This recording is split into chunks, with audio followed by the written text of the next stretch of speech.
It's so refreshing to find a thick wetsuit that's easy to don and doff, and you don't feel restricted whilst you're actually in it. Hi all of you awesome scuba divers out there, welcome to the Scuba Diver Magazine channel, your favourite place for the latest scuba diving news and gear reviews. Yes, it's 2026 and Cressi are celebrating their 80th anniversary, developing dive gear since the 30s really, but Cressi was officially founded in 1946 and still run by the Cressi family. But this year Cressi have produced a limited edition range of flagship equipment that they've named the Dive Yellow range that I'll be unboxing over the coming weeks. And this year Cressi have released the Logica Wetsuit, which is an 8mm semi-dry with a built-in hood with a bib for better cold water performance. An integrated thigh pocket on your right side and stretchy neoprene make this a very practical suit for the modern diver. This is how it arrives. Pretty standard for a wetsuit in a long plastic bag. Open at, or sort of open at the bottom. It's just that like really light heat weld. Inside the bag, you obviously get the wetsuit. You get the little hooded vest type thing that's already inside. I'll show you a closer look at that in a second. A few little tags on the leash at the back. Information about the history because it's their 80th anniversary, and information about the suit itself and the different sizings. The Aqua Alpha glue and just directions for use with the wetsuit. Otherwise, pocket obviously attached. Yeah, let's take a closer look at the wetsuit itself. So starting up around the head, the integrated hood obviously, right at the top you have this vent. So on the inside there should be a corroborating hole inside of this. That's basically because you've got this internal seal all the way around your face. Whenever you clear your mask and bubbles end up going inside of the suit, then it would naturally just collect at the highest point, which is often your head, and as you ascend that would start expanding, and you look funny. So what we actually have is this 2 layers of neoprene with offset holes so that the gas can get between them and then vent out of the top. It just allows any gas inside of the hood to escape without allowing water to flush straight in. It slows it down. Around the face that I spoke about a little bit earlier, you have this rolled glide skin material, which is really nice. It's not just a sharp edge that just suddenly stops. It's rounded, so it's a bit smoother, and there's no obvious seam. Sometimes on hoods you get a seam, like on the chin or somewhere, and if the stitching isn't done just perfectly, it can rub, but with this one you can see the seam is just flush, so that's not going to rub whatsoever. The hood is attached to an integrated bib system. So around the neck you have more of this glide skin material that is designed to seal against the inside of the neck seal itself. So glide skin on glide skin just creates a fairly watertight seal. It will eventually let some water in, especially through like folds and whatnot, but it really helps to slow it down so it doesn't flush straight into the suit. And then if I open it up a bit, you have this very thin, this is like 2, maybe 1 mil neoprene. Again, it's just as stretchy, but this goes over the front. It's completely stitched in the back. So underneath that zipper, complete flush guard, so you don't have to worry about water flushing through the zipper. This really helps to slow that water down from getting inside of the suit. Around the neck, you have a pretty standard Velcro attachment, so you can adjust roughly how tight it is around your neck for comfort, and all of this is that really stretchy neoprene, so it's not going to be like solid around your neck, because some divers don't like anything too tight around your neck, but this has plenty of flexibility. Armored protection over the shoulders, so this just helps with the BCD shoulder straps, stops them from damaging the suit too much over your shoulders.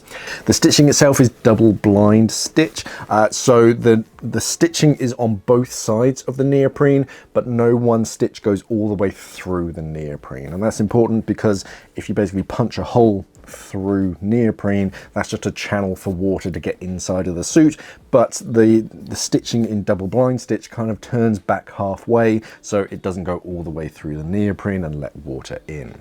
Moving down the arms, you have a little bit of detailing on the inside, so that when you're bending your arms, it's actually compressed a bit already, so it doesn't bunch up too much when you're bending your arms. And on the outside you have elbow protection, so it just helps to protect the elbow from wear and tear.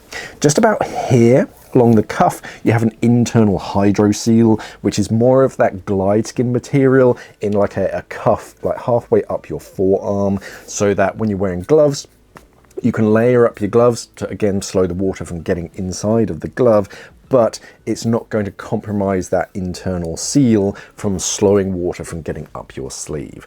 And then once you actually get to the tip of the or the edges of the cuff seals, it's this pinched seal. So instead of just a raw cut, which can often wear, this is pinched, but it's not sewn neither, so you still have flexibility, so donning and donning is that much easier. Moving down to the chest of the suit, big open panels. You want as little stitching as possible, but stitching and paneling, shaping, tailored in the right ways. But big panels means lots of stretch. The stitching is the least flexible section of a wetsuit, bar the zipper itself. So big open panels is what you want to see. Moving down to the thigh section, on your right hand thigh you have a glued and sewn in thigh pocket. So you have a small attachment point on the outside just for quick clipping things. It's not particularly load bearing or won't attach anything too secure to it, but some gloves nowadays, for example, they have little attachment points, so you can clip it off onto there whilst you're getting kitted up or de-kitting after the dive. You have an external quick access pocket. All of this is neoprene, so it's got some bend and flex to it, drainage grommets down at the bottom, and a Velcro seal to it. The Velcro doesn't go all the way across, but you've got a good sort of maybe ½ inch to an inch where it's open either side. But for quick access things, you can just throw something in there quite easily and then get it when you need it during the dive.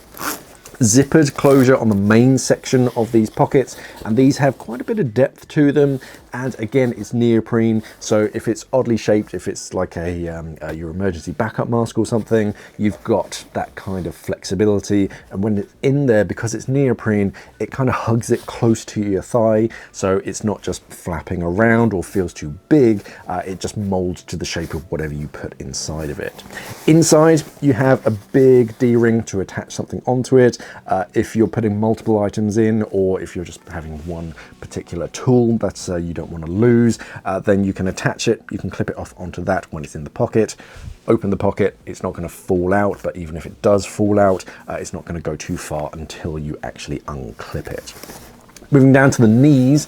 Knees have this reinforced section. Again, the knees on a wetsuit are a very high wear and tear area, and that runs down to the shin, and then the actual bottom of the legs themselves. Similar to the arms, you've got that internal hydro seal that seals against your legs. You can layer up with your boots, and that pinched seal just around the cuff itself. On the back of the suit, big long metal 𝐸𝐾𝐾 zipper with a leash on the end, so you can get in and out of the suit all by yourself. There's a little tab down at the bottom, so you can grab hold of that with one hand and pull against it when you're donning. Underneath that, you'll see the back of the integrated hood. So this is still not inside the wetsuit, but when it's zipped up, it acts as a flush guard, so water coming through that zipper is slowed down, it's hit that neoprene before it actually reaches you. And then on the inside of the suit itself, you have this warm thermo lining that's going to help to, it's slightly plush, so it acts a bit like a towel in that it absorbs the water, so when water does get in, it gets held in place, it's not flushing around the suit. Gives your body warmth a bit of time to warm that water up and insulates you whilst you're in the water. The most important feature for me though is that it is surprisingly easy to don and doff. So many designs, especially with like integrated hoods, are just a pain to get into, and there's always that like one choke point that you get to where you have to do some kind of yoga to be able to get into it, but not with this suit. It's very easy to just get into by yourself. It was stretchy, but not too stretchy. Some stretchy suits are hard to pull yourself into because the material just kind of gives. So when you're trying to pull that sleeve up to stop it from bunching up on your forearm, it actually does it. Some stretchy suits don't allow that without too much like adjustment. And once it's on, you have plenty of flexibility. I remember the first time I tried an 8mm and that was just, you can't move, you can't reach your valves or something once you're in it, but you can with this suit. You have all the flexibility that you would naturally have.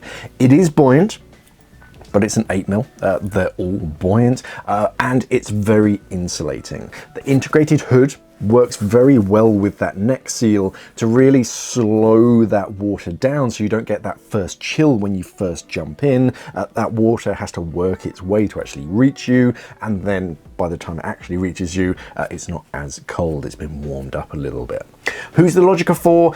Divers in cold climates. It's been given an A in thermal class rating for its insulating properties, things like the seams and how it's all constructed, that internal lining. But if you particularly feel the cold, everyone else is wearing a 5mm, but you still feel the cold, or you want to undertake longer dives wherever you are, and you don't want to add like extra wetsuits over the top of your existing one, you want to replace your 5mm with an 8mm, or if you just want a longer dive season, then a good 8mm is a really strong alternative to a dry suit. For more information, head over to the Cressi website or find your local Cressi dealer. The Logica is part of Cressi's specialized range, meaning that it can be sold on official dealer websites and in store. Subscribe to the channel here on YouTube for more unboxings, and subscribe to our magazine for a long-term test. Thank you for watching, everybody, and of course, safe diving.